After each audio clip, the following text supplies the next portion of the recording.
본문 요한복음 4장 24절, 요한일서 1장 5절, 요한일서 4장 7절에서 8절. 제목 하나님의 본성. 오늘은 하나님에 대해서 설교하고자 합니다. 하나님 중에 하나님의 본성에 대해서 말씀드리고자 하는데 30분 내에 하나님의 본성에 대해서 말하는 것이 사실 불가능합니다. 너무나 할 말이 많기에 오늘 이 시간에는 성경에서 하나님의 본성은 이것이다 라고 딱 정의를 내리는 성경 본문이 있습니다. 이것이 오늘 읽은 본문이고 이 세 부분을 살펴보면 하나님이 어떤 분이신지를 여러분들에게 소개하고자 합니다. 솔직히 세상의 학자들은 하나님은 없다고 주장하기도 합니다. 그러나 그 사람들은 하나님을 만나지 못했기 때문입니다. 아니, 만날 의지조차 없습니다. 수많은 사람들이 하나님을 만났습니다. 저도 하나님을 만났던 체험이 있습니다. 심지어 최근에도 하나님이 지난 목요일 밤에 제 딸 현이를 찾아와 주셔서 나에게 가까이 오라고 말씀해 주시기도 했습니다. 어떻게 하나님이 없다고 주장할 수 있겠습니까? 성경을 보세요. 수많은 사람들이 하나님을 만납니다. 우리 하나님은 옛적에도 계시고 지금도 살아계시는 분이십니다.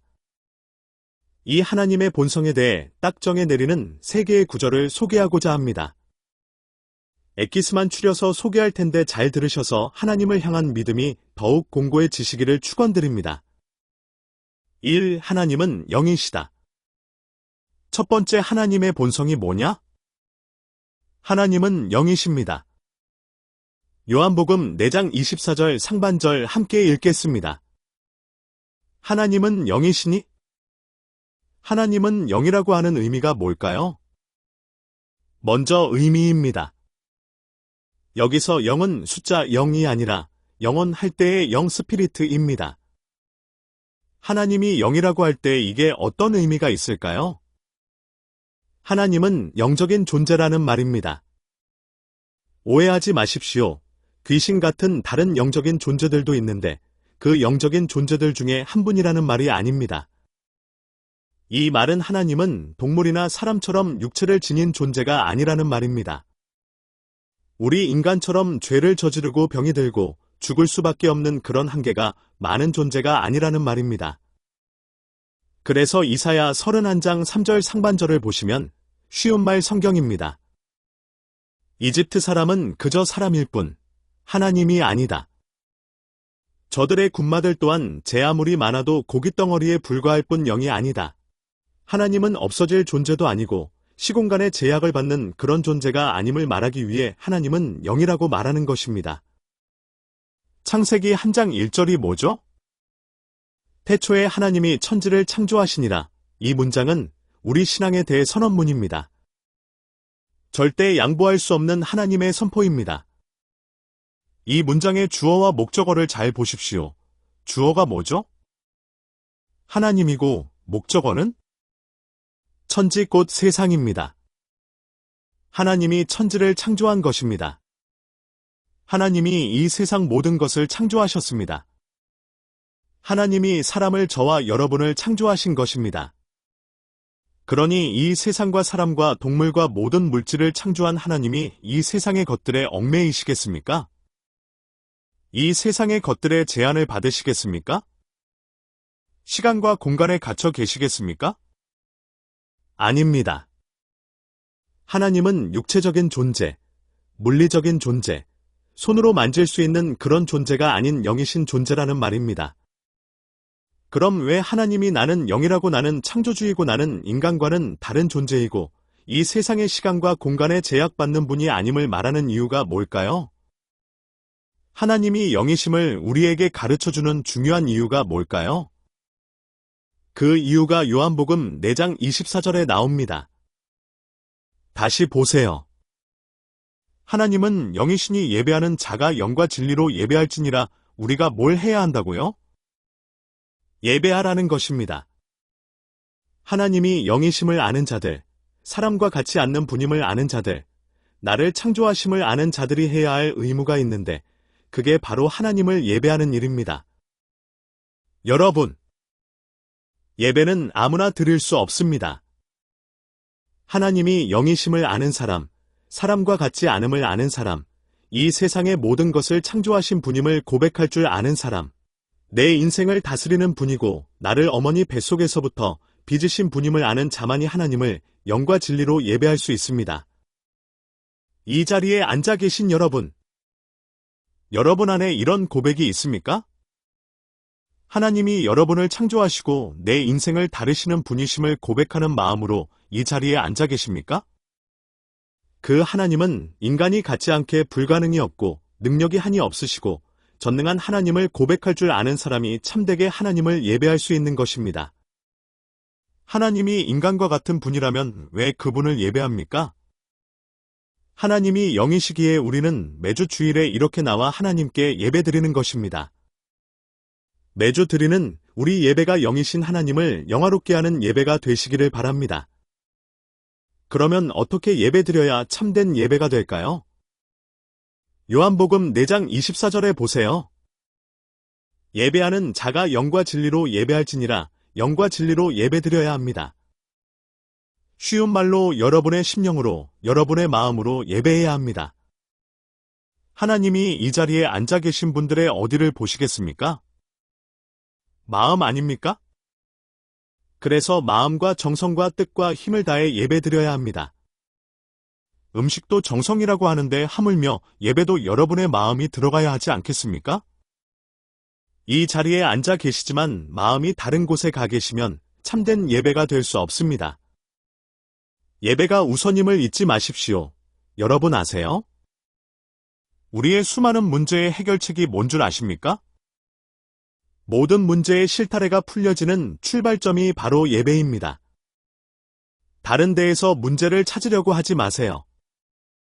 내가 하나님을 어떻게 대우하고 어떻게 예배드리는가를 점검하십시오. 예배가 회복될 때 모든 문제가 회복됩니다. 그래서 예배를 띄엄띄엄 알지 마십시오. 생각해 보세요.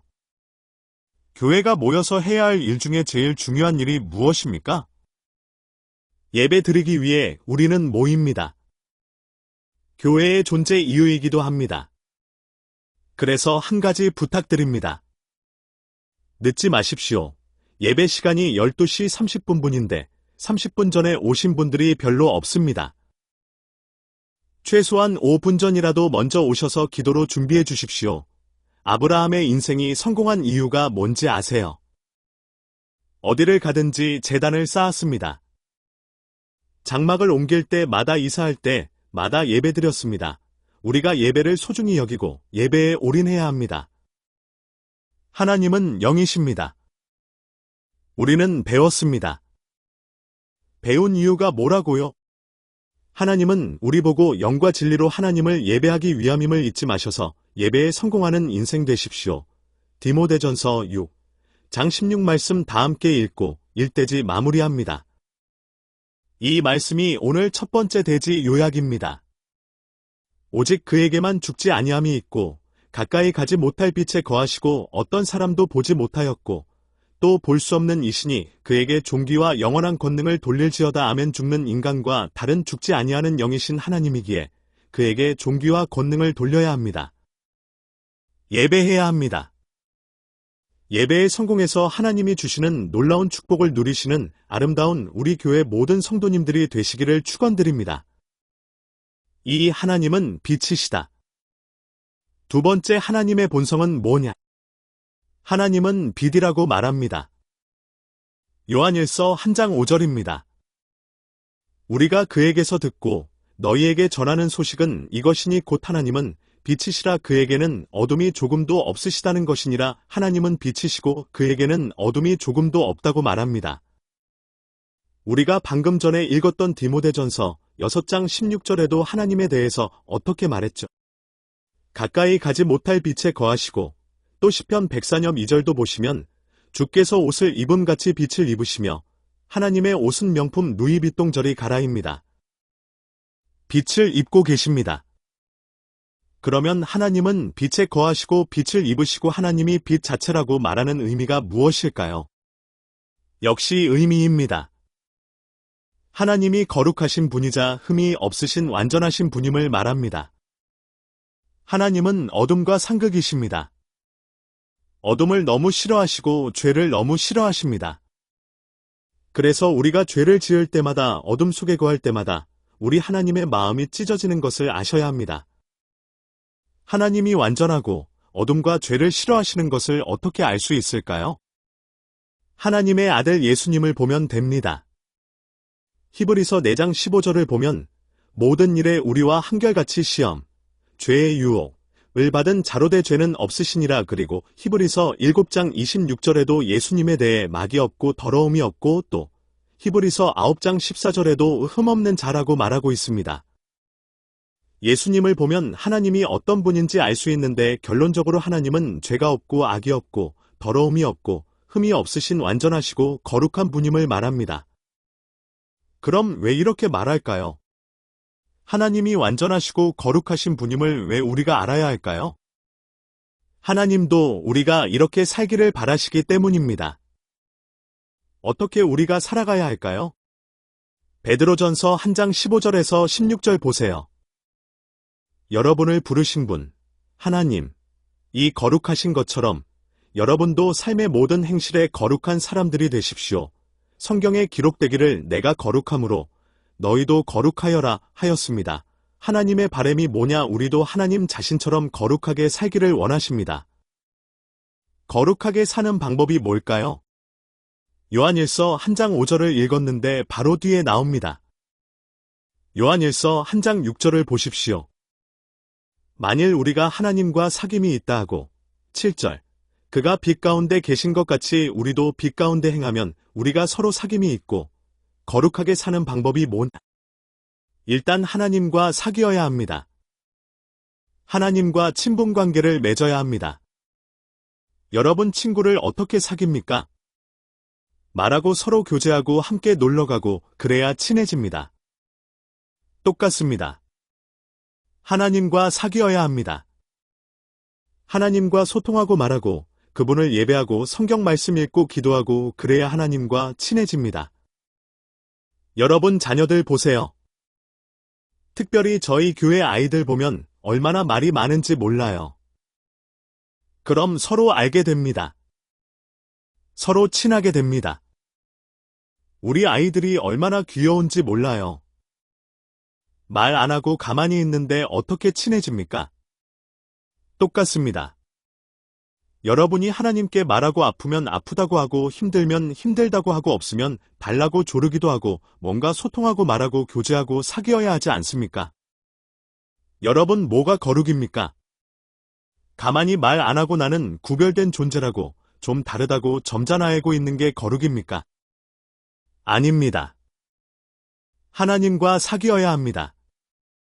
하나님과 소통해야 합니다. 여러분 일주일 내내 하나님과 어떤 관계도 안 하고 살아가면 하나님과 사귀는 것이 아닙니다. 거룩한 삶이 아닙니다. 세상과 세상 매스미디어와 소통은 정말 잘하는데 자꾸 하나님과 아무런 관계를 맺지 않는데 그게 어떻게 거룩한 삶이겠습니까? 일주일 살면서 하나님께 말도 걸고 하나님께 질문도 하고 때로는 힘들다고 투정도 부리고 하나님께 이게 없다고 조르기도 하고 그게 하나님과 교제하는 것이 그게 거룩입니다. 그러니까 여러분이 자꾸 하나님에게 달라붙어 있으십시오. 그래서 요한복음 15장 4절에서 5절 보세요. 쉬운 말 성경입니다. 내 안에 머물러 있어라. 그리하면 나도 너희 안에 머물러 있겠다. 이게 사귀고 교제하는 것 아닙니까? 계속 봅니다. 어떤 가지도 포도나무에 붙어 있지 않으면 열매를 맺을 수 없듯이 너희도 나를 떠나서는 아무런 열매도 맺을 수 없다. 나는 포도나무요. 너희는 가지다.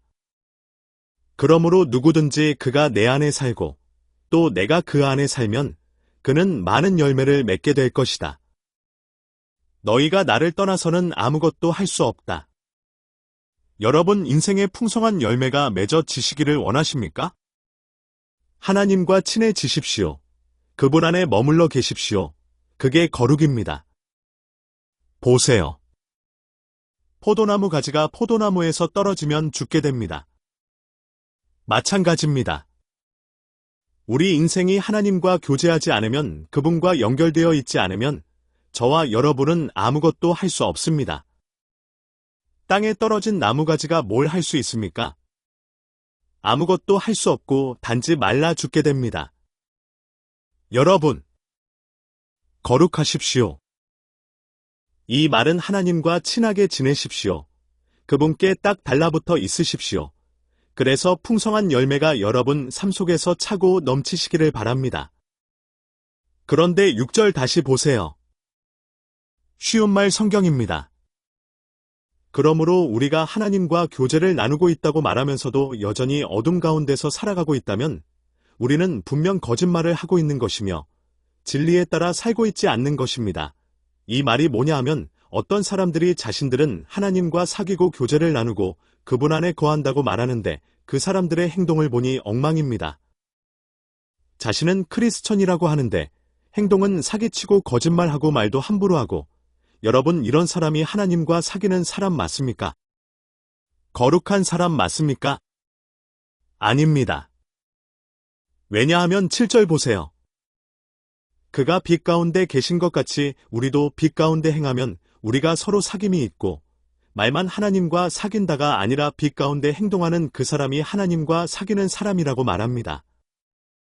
여러분, 우리가 하나님을 사랑하면 동시에 이웃도 사랑해야 합니다. 이 말은 하나님 앞에서 거룩하면 사람들 관계에서도 거룩한 행동을 해야 합니다. 거룩이 하나님 앞에서 점잖아야고 가만히 있는 것이 아니라 하나님과 자주 소통하는 것처럼 이웃과도 마찬가지입니다. 거룩이 뭡니까? 이웃에게 사랑을 실천하고 섬길 줄 알고 도와줄 줄 알고 나누어 줄 줄 알고 힘든 사람이 밥 한 끼, 물 한 그릇 떠 줄 줄 아는 그 사람이 거룩한 사람입니다. 하나님과 나는 사귐이 있다고 하는데 동시에 죄짓고 잘못된 행동을 하며 살아갈 수 없습니다. 그래서 요한일서 4장 20절 보세요. 누구든지 하나님을 사랑하노라 하고 그 형제를 미워하면 이는 거짓말하는 자니 정확하게 말하는 것입니다. 나는 하나님과 교제하고 하나님을 사랑하고 하나님과 사귀고 하나님께 딱 달라붙어 있다고 주장하는데 그 사람이 형제를 미워한다. 이것은 어불성설입니다. 앞뒤가 맞지 않는 것입니다. 거짓입니다. 하나님을 사귀는 것이 아닙니다.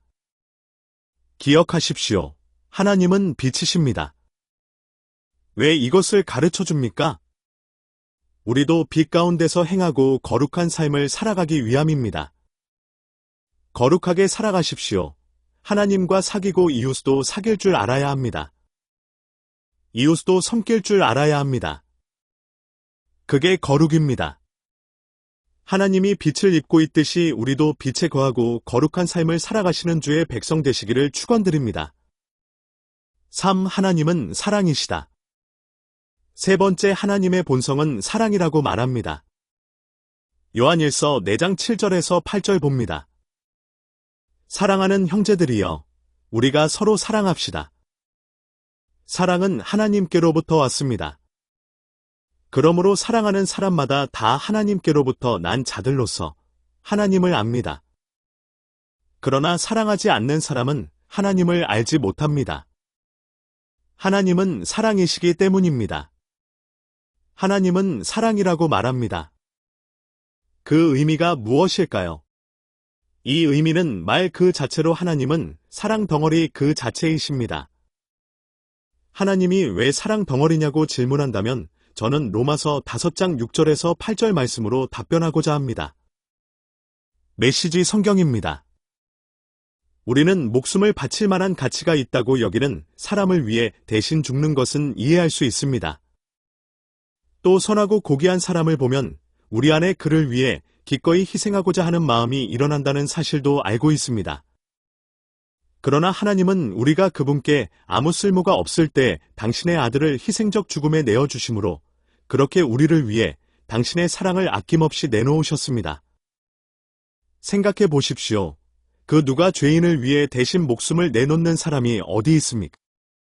혹 선한 사람을 위해, 대통령을 위해, 어떤 의인을 위해 내가 대신 몸을 불태우겠다고 목숨을 내놓는 사람들도 혹 있습니다.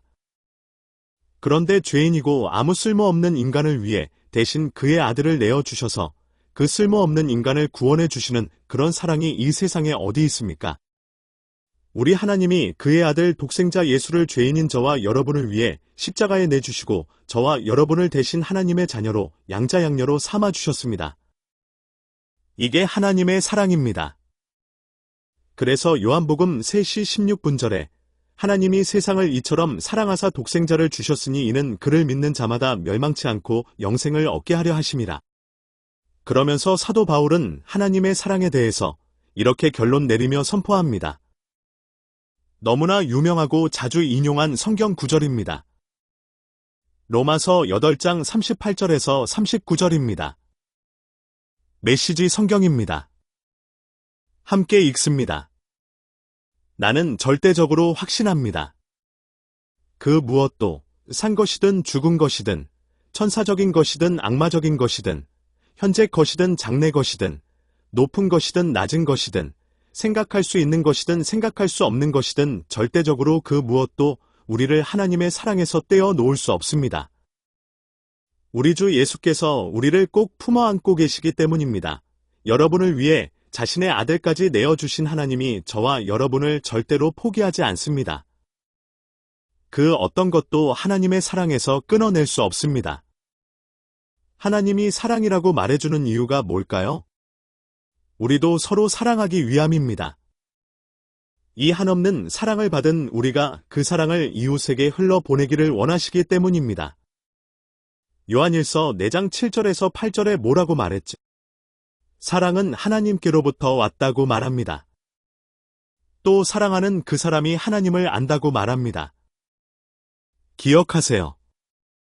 이웃을 사랑할 줄 아는 그 사람이 하나님을 아는 사람입니다.